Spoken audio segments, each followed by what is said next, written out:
या देवी सर्वभूतेषु मातृरूपेण संस्थिता नमस्तस्ये नमस्तस्ये नमस्तस्ये नमो नमः। नमस्ते भारत, मैं श्रुति त्रिपाठी और आप देख रहे हैं आंखों देखी। आज नवरात्रि का चौथा दिन है। सबसे पहले हमारे सभी दर्शकों को नवरात्रि के चौथे दिन की बहुत सारी शुभकामनाएं और देवी दर्शन के हमारे इस स्पेशल एपिसोड में आप सभी का बहुत बहुत स्वागत है। आज देवी दर्शन के इस स्पेशल एपिसोड में हम आ गए हैं टेकारी से करीबन 10 किलोमीटर अंदर केसपा गांव में माँ तारा की मंदिर में। आप ये देख पा रहे हैं कि ये प्रवेश द्वार है माँ तारा के मंदिर का और यहाँ से हम प्रवेश करके अंदर मंदिर में प्रवेश करेंगे। हम आपको ये बता दें, हम यहाँ से प्रवेश करेंगे तो सबसे पहले हम प्रवेश करते हैं माँ के मंदिर में और जैसा कि हम लगातार आपको लाइव के माध्यम से सभी प्रसिद्ध और प्राचीन माता के मंदिर में ले जा रहे हैं और आपको लाइव दर्शन करा रहे हैं। और आपको यहाँ की एक और बात बता दें कि यहाँ पे हमारे चैनल के माध्यम से जो भी दर्शक यहाँ माँ का दर्शन करने के लिए आएंगे तो मैं एक यहाँ पे जो एक पॉइंट आउट करना चाहूँगी कि यहाँ पे चैत्र के 9 दिन और ये जो अभी वर्तमान में नवरात्र चल रहा है इसके 9 दिन स्त्रियों का गर्भगृह में प्रवेश वर्जित होता है। हम आपको बता दें कि स्त्रियों को अंदर जाना वर्जित होता है। वो बाहर द्वार से ही माता का दर्शन करेंगी, पूजा करेंगी, मगर अंदर उनका जाना वर्जित होता है। बाकी वो साल के सब दिन अंदर गर्भगृह में जाकर पूजा कर सकती हैं।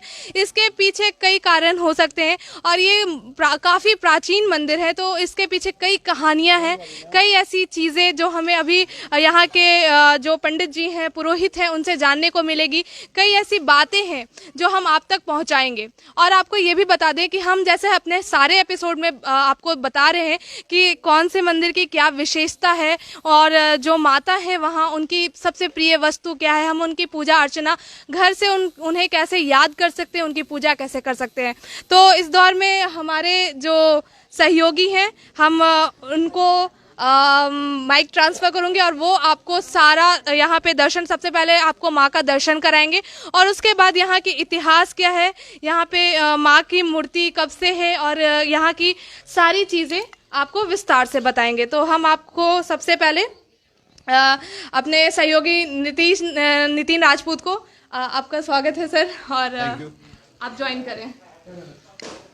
या देवी सर्वभूतेषु शक्ति रूपेण संस्थिता नमस्तस्यै नमस्तस्यै नमस्तस्यै नमो नमः। तो आज हम पहुँचे हैं माँ तारा के दरबार में जो टिकारी से लगभग 10 किलोमीटर की दूरी पे है। तो आइए हम लोग अब गर्भगृह में प्रवेश कर रहे हैं और माता का दर्शन करेंगे। उसके बाद हम लोग जानेंगे कि इस जगह की महत्ता क्या है और इतिहास क्या है।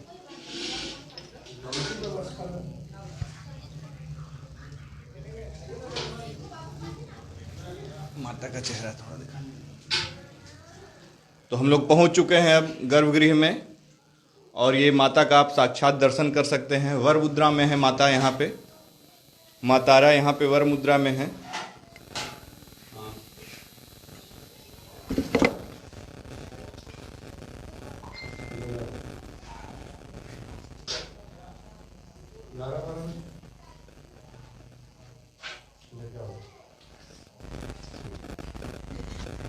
तो जैसा कि आप देख रहे हैं माँ यहाँ पे वर मुद्रा में है और काफ़ी प्राचीन मूर्ति है ये। और ये माता की मूर्ति वर मुद्रा में है और नीचे आप देखेंगे और भी देवियों की मूर्ति है माता की। बगल में माँ काली हैं और भैरव बाबा हैं। जैसा कि हम जानते हैं कि माँ का पूजा तभी पूर्ण होता है जब तक के लिए भैरव की पूजा न की जाए। और ये बगल में आप देखेंगे भगवान शंकर की शिवलिंग है।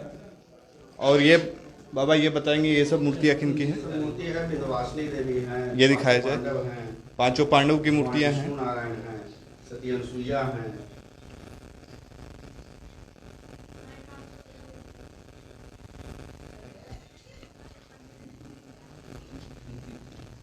तो बाबा कुछ जानकारी दीजिएगा इस मंदिर के बारे में। जय माता रानी। मैं श्रीकांत पांडे, ग्राम केसपा का रहने वाला माता तारा रानी का मुखपंडा। यह स्थान कश्यप ऋषि का स्थान है। इस स्थान पर काश्यप ऋषि ने आकर के बहुत वर्षों पहले बहुत उग्र तपस्या किए। माता भगवती प्रसन्न हुई। काश्यप ऋषि से बोले, काश्यप क्या चाहते हो? काश्यप ऋषि ने बोले कि माता रानी मैं आपकी सेवा करना चाहता हूँ। तो माता रानी इस स्थान पर रह गई और काश्यप ऋषि के ही नाम पर इस बस्ती का नाम केस्पा रखा गया। यहाँ का एक प्रसिद्ध चीज़ है कि माता रानी के मंदिर परिसर में आंगन में एक हवन का कुंड है। वो हवन कुंड पर जितना भी देवदार जला दिया जाए उसका राख कहीं प्रवाहित करना नहीं पड़ता है, सब कुंड में ही भस्म हो जाते हैं। ये काश्यप ऋषि का स्थापित हवन कुंड है। यह बस्ती गया जिला से 40 किलोमीटर उत्तर दिशा में स्थित है और यहाँ काश्यप ऋषि के स्थान पर इस बस्ती का नाम केस्पा रखा गया। यहाँ हम लोग सभी 20 घर पंडा लोग हैं, सब माता रानी के पारी पारी से इनका सेवा करते हैं। नवरात्र पर्यंत माता रानी के मंदिर में अखंड दीप जलते रहता है जो आपके साक्षात सामने में है। यह माता रानी के मंदिर में जिन श्रद्धालु को इच्छा होता है वो अपने श्रद्धा के अनुसार माता रानी के नवरात्र पर्यंत अखंड दीप प्रज्वलित करते हैं। हम लोग इस प्रज्वलित दीप को रक्षा करते हैं, माता रानी के सेवा में रहते हैं, पूजा पाठ करते हैं। यहाँ माता रानी के मंदिर के मुख्य द्वार पर बाघ का चिन्ह बना हुआ है, गेट बना हुआ है। उस गेट पर लक्ष्मी, सरस्वती और काली का मूर्ति है। माँ दुर्गा बाघ पर सवार है और इस स्थान पर माता रानी के साइड में ही कुछ ऐसे भाषा में लिपि में लिखा गया है कि जिसको आज तक कोई विद्वान ने इसको पढ़ करके हम लोगों को नहीं बताया। हम लोगों ने बार बार इसके लिए सभी लोगों से कहे कि भैया इसको बतलाइए कि क्या चे लिखा हुआ है, कौन भाषा में है। हम लोग उस भाषा को नहीं जानते हैं। तो सब लोगों ने कुछ साबुन पर, कुछ आटे पर चिपका करके इसको ले गए, लेकिन पढ़ करके कोई नहीं बताया कि ये क्या चीज़ लिखा हुआ है। ये माता रानी के मंदिर के, माता रानी के जो पत्थर है उसी के स्थित है। यहाँ माता रानी हम लोग के गांव में उत्तर दिशा की ओर गांव की रक्षा करते हैं। शरद नवरात्र और बसंत नवरात्र में यहाँ माता रानी के धूमधाम से पूजा होती है। यहाँ के ग्रामवासी सभी लोग जो हैं माता रानी के पूजा में सहयोग करते हैं। बाहर तीर्थ स्थल पर जो भी आए हुए श्रद्धालु भक्त हैं सब अपने अपनी इच्छा को रखते हैं। ये 10 सिद्धि देवी में एक माँ तारा का देवी है। विश्व की पहली मूर्ति जो सिंहासन से लेकर के माता के छत्र तक 7 फीट की मूर्ति है। यह विश्व की पहली मूर्ति है। तारा का मूर्ति हर जगह मिलेगा, बंगाल देश में भी है और देशों में है, लेकिन माँ तारा रानी के 7 फीट की मूर्ति केस्पा में है। एक समय ऐसी बात हुई थी कि जब देवता और दानव में जब युद्ध हुआ तो देवताओं लोग के पास मृत संजीवनी विद्या नहीं थी, लेकिन राक्षसों के पास में, दानवों के पास में गुरु शुक्राचार्य थे, तो उनके पास मृत संजीवनी विद्या थी। जो भी राक्षस लोग वध होते थे, देवता लोग उसको वध करते थे, तो वह अपनी मृत संजीवनी विद्या से उसको जीवित कर देते थे। देवताओं लोग की हार होने लगी।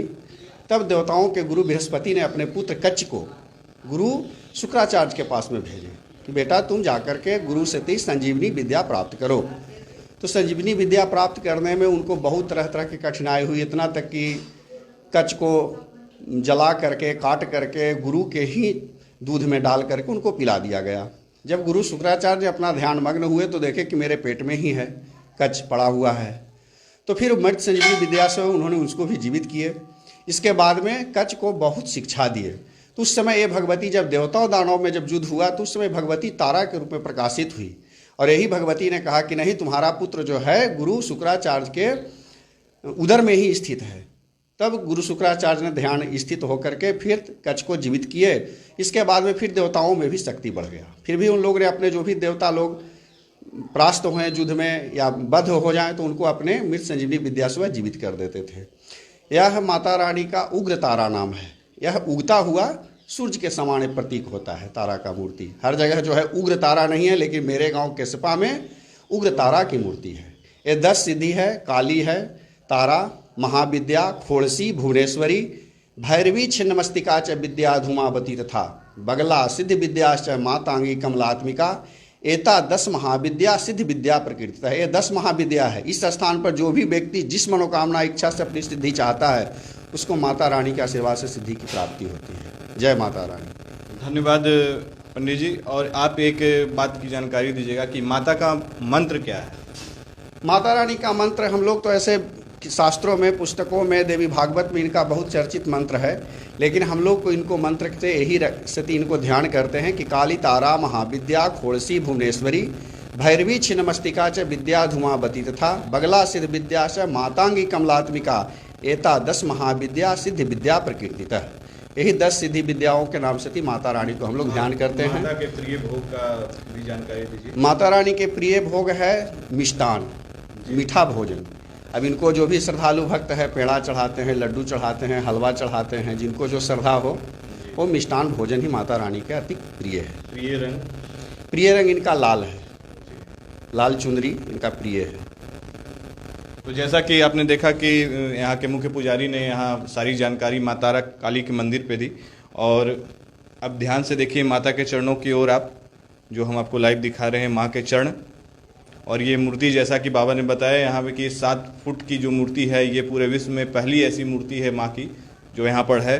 और आप यहाँ पे देख रहे हैं ये एक भाषा जो बाबा ने बताया, ये भाषा आज तक नहीं पढ़ी जा सकी है। बहुत सारे इतिहासकार भी यहाँ पर आ चुके हैं, पर अभी तक इन्होंने ये नहीं पता कर पाया है कि आखिर ये माता की मूर्ति के किनारे लिखा क्या है। और जैसा कि आप इस भवन को देख रहे हैं, ये मंदिर को देख रहे हैं, ये लगभग 10 फीट चौड़ी दीवार है और चूना मिट्टी की बनी हुई है और गदहिया ईंट का प्रयोग है इसमें। तो जैसा कि यहाँ के लोगों का, पुजारी का कहना है कि ये मंदिर शायद लगभग 9-10 हज़ार साल पुरानी है और इसकी महिमा काफ़ी अनूठी है। वो हवन कुंड दिखाएगा वो, ये देखा जाए ये हवन कुंड है। जैसा कि बाबा ने बताया कि इसमें कितनी भी देवदार की लकड़ियाँ जला ली जाए तो ये इसका राख कहीं ले जाने की ज़रूरत, प्रवाहित करने की ज़रूरत नहीं पड़ती है, स्वतः ही अपने आप खत्म हो जाता है इसमें। तो आइए और भी कुछ हम देखते हैं यहाँ की विशेषताएं, इस मंदिर की विशेषताएं और कुछ मूर्तियों के बारे में हम लोग जानकारी लेंगे। आइए।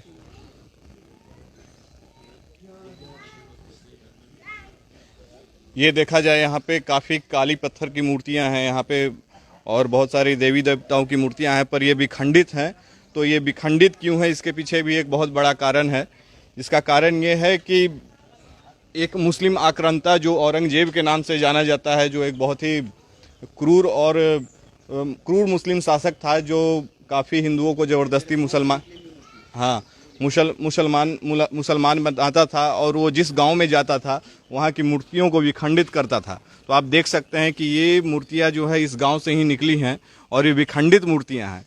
तो ये गांव और ये मंदिर इस्लाम का भी आक्रमण झेल चुका है, उसके बाद भी आज ये मंदिर आप इस अवस्था में है, तो कहीं ना कहीं इस गांव वालों के प्रयास से है। आइए इसी क्रम में हम चलते हैं और माँ की मंदिर के आसपास एक मंदिर है जो माँ महालक्ष्मी की मंदिर है और उनकी मूर्ति भी यहाँ पे है। तो आइए हम उस मूर्ति के पास आपको ले चलते हैं और उसकी जानकारी देते हैं। और ये मूर्ति 16 भुजाओं वाली है, तो आप आइए हम उसका आपको दर्शन करवाते हैं।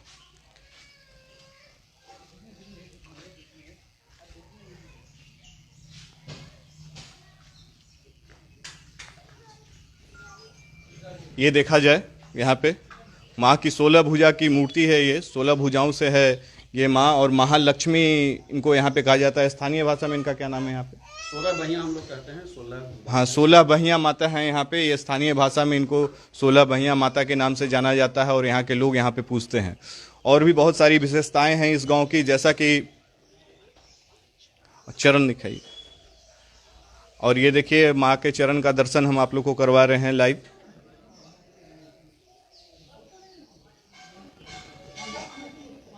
तो आइए और भी बहुत सारी विशेषताएं हैं इस गांव की, जैसा कि यहाँ के पुजारियों का कहना है कि इस गांव के चारों ओर शमशान घाट है। तो इस घाट का शमशान घाट होने का मुख्य कारण ये है कि लोगों का कहना है कि भगवान शिव कहीं न कहीं यहाँ पे वर मुद्रा पे या तपस्या में यहाँ पे लीन थे, इसीलिए ऐसा मतलब इस गांव के चारों ओर शमशान घाट है और चारों दिशाओं में मंदिर भी है और बीच गांव में भी मंदिर है।